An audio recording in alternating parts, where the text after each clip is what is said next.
तो आइए independent events के कुछ एग्जाम्पल्स को देख लेते हैं। वैसे तो इसके बहुत सारे एग्जाम्पल्स हैं, बट मुझे लग रहा है कि इसके जो दो एग्जाम्पल्स हैं वो बहुत ही स्पेशल टाइप के हैं, तो उन्हीं दो स्पेशल टाइप्स को मैंने चुना है आप लोगों को बताने के लिए। तो जल्दी से आइए इसको चेक करते हैं, ठीक है, बिना समय गंवाए। चलिए, एग्जाम्पल फर्स्ट आपका बताया गया है, prove that if capital E and capital F और इंडिपेंडेंट इवेंट्स। ठीक है, कैपिटल ई और कैपिटल एफ इंडिपेंडेंट इवेंट्स हैं, ठीक है, स्वतंत्र घटनाएं हैं। देन सो और the events E and F dash, तब ई और एफ डैश भी इंडिपेंडेंट इवेंट्स होगा। इसके लिए देखिए, हमको ई और एफ को वेन डायग्राम के माध्यम से बना लेना है। जैसे देखिए, सैंपल स्पेस है, ये कैपिटल ई इवेंट को शो कर रहा है और ये कैपिटल एफ इवेंट को शो कर रहा है, ठीक है। तो अब देखेंगे कि ये वाला जो पार्ट है, सिर्फ ये वाला, इसको छोड़ करके ई का ये वाला हिस्सा, इसको हम लिख सकते हैं ई इंटरसेक्शन एफ डैश, क्योंकि अगर ये एफ है, एफ के अलावा एफ डैश मतलब एफ को छोड़ करके पूरा एफ, तो अगर इन दोनों का ई और इंटरसेक्शन एफ डैश निकाला जाए तो एफ डैश में एक कॉमन पड़ता है, लेकिन इस हिस्से को छोड़ करके, इसलिए ये वाला हिस्सा आता है। सेम उसी तरीके से ई डैश इंटरसेक्शन एफ करेंगे तो ये वाला हिस्सा आ जाएगा, ठीक है। और ये कैपिटल एफ इवेंट है, कैपिटल ई इवेंट है, और ये वाला हिस्सा लाने के लिए ई डैश यूनियन एफ डैश हो जाएगा, ठीक है। इन दोनों को निगलेक्ट करके जो हिस्सा बचेगा, जो खाली स्पेस है, वो ई डैश यूनियन एफ डैश हो जाएगा। तो अब चलिए हम इसको स्टार्ट करते हैं। तो जब इंडिपेंडेंट इवेंट्स हैं आपके ई और एफ, तो यहाँ आप लिख सकते हैं since capital E and capital F R independent events,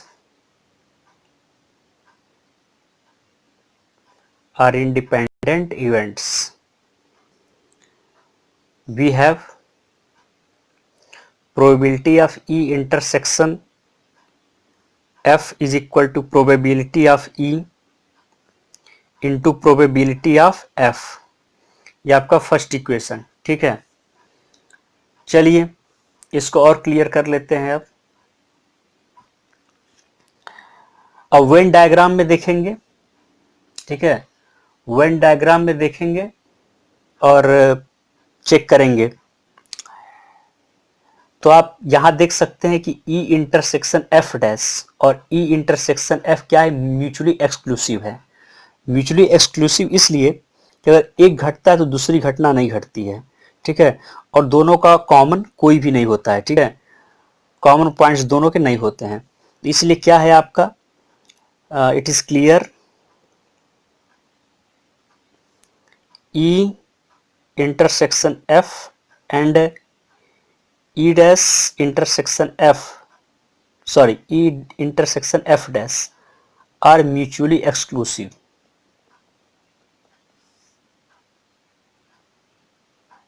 okay, अब देखिए ध्यान से कि अगर हम इसको लिखना चाहें, जैसे ई इंटरसेक्शन एफ आपने किया और इसी को आपने यूनियन कर दिया ई इंटरसेक्शन एफ डैश, तो अब देखिए कि ई इंटरसेक्शन एफ और ई इंटरसेक्शन एफ डैश, जिसका यूनियन करेंगे तो ये दोनों इंक्लूड होके क्या बना देगा, पूरा कैपिटल ई ला देगा, इसलिए क्या हो जाएगा, ये कैपिटल ई। अब इसमें आप प्रोबेबिलिटी को अप्लाई कर लीजिए। Probability of E is equal to probability of E intersection F union E intersection F dash. चलिए, तो क्या होगा कि इसमें अप्लाई करेंगे, देखेंगे कि यहाँ पर आपका यूनियन है, तो ये म्यूचुअली एक्सक्लूसिव इवेंट्स है, तो इसको आप क्या लिख सकते हैं, probability of E intersection F plus probability of E intersection F dash, ठीक, इतना हो गया। अब आप इसको एक साइड कर लीजिए, प्रोबेबिलिटी ऑफ ई, ठीक है, आप इस चीज को एक साइड कर लीजिए, probability of E intersection F dash is equal to probability of E minus probability of E intersection F. अब आगे करेंगे तो आ जाएगा प्रोबेबिलिटी ऑफ ई माइनस, इसको लिख सकते हैं probability of E into probability of F from first, क्योंकि फर्स्ट में यही तो था, ई और एफ आपका इंडिपेंडेंट है, तो probability of E into probability of F हो जाएगा। तो यहाँ से आप सिंपली कॉमन ले लेंगे प्रोबेबिलिटी ऑफ ई, तो यह आ जाएगा 1 माइनस प्रोबेबिलिटी ऑफ एफ। जब आगे इसको सॉल्व करेंगे तो यह आ जाएगा प्रोबेबिलिटी ऑफ ई और it can be written as probability of F dash, ठीक है। तो ये किसके इक्वल आ गया, probability of E intersection F dash के।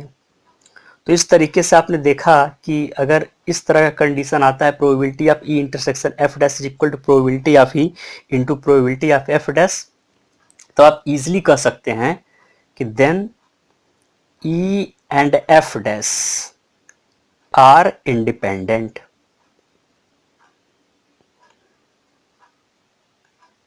देखिए अब इसमें कुछ नोट्स कुछ ऐसे कर सकते हैं,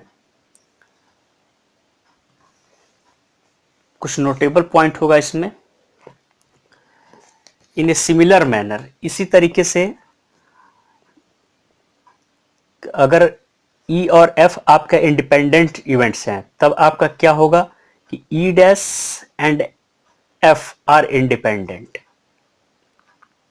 उसी तरीके से आप इसको भी प्रूव कर सकते हैं। और बी की बात करें तो E dash and F dash are independent, उसी तरीके से दोनों को प्रूव कर सकते हैं।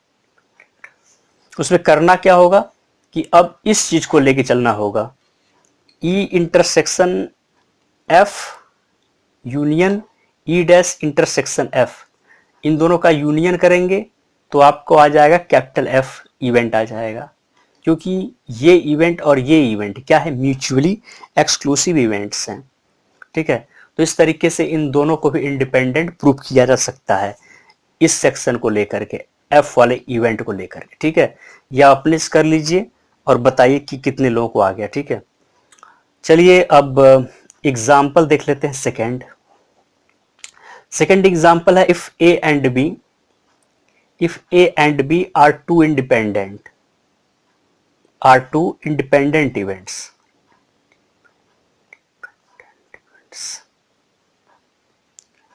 then the probability of occurrence at list A and B is given by 1 minus probability of A dash into probability of B dash, ठीक है। ये हमको लाना है। तो अब देखिए इसकी सॉल्यूशन कैसे करेंगे। वी हैव, तो probability of occurrence of at least one of A and B, मतलब ए और बी में से कोई भी हो जाए उसकी प्रोबेबिलिटी, तो उसकी प्रोबेबिलिटी क्या आएगी, ये आएगी। हमें यही प्रूफ करना है। तो कैसे होगा इसको देख लेते हैं। Probability at least one of A and B,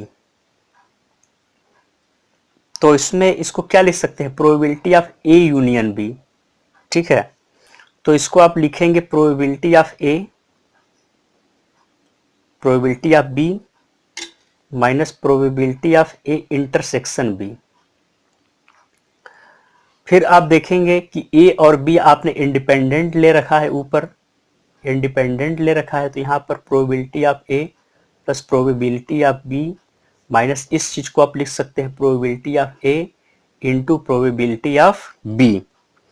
तो अब यहां से प्रोबेबिलिटी ऑफ ए प्लस यहां प्रोबेबिलिटी ऑफ बी कॉमन ले लेंगे, तो then we get 1 minus probability of A. तो इसको आप लिख सकते हैं probability of A plus probability of B. देखिए happening of A 1 minus probability of A, तो नॉन हैपनिंग हो जाएगा प्रोबेबिलिटी ऑफ ए डैश।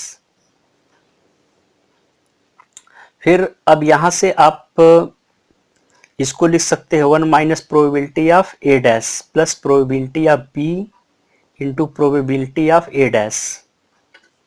देखिए इसमें से आप प्रोबेबिलिटी ऑफ ए डैश भी कॉमन ले सकते हैं, तो क्या आ जाएगा 1 minus probability of A dash, तो यहां आपका मिलेगा 1 माइनस प्रोबेबिलिटी ऑफ बी। तो आप सिंपली जब आगे बढ़ेंगे तो आपको मिल जाएगा 1 minus probability of A dash into इस it can be written as probability of B dash. तो हम किसको लेके आ रहे थे, probability of at least one of A and B, यानी कि probability of A union B, यही हमें प्रूव करना था। ठीक है, probability of at least one of A and B occurs. तो ये इंडिपेंडेंट इवेंट्स के दो एग्जांपल्स हैं, दो एग्जांपल्स थे जिसको मैंने आप लोगों को बता दिया। Thanks for watching, keep supporting us, share our videos to maximum students and your friends.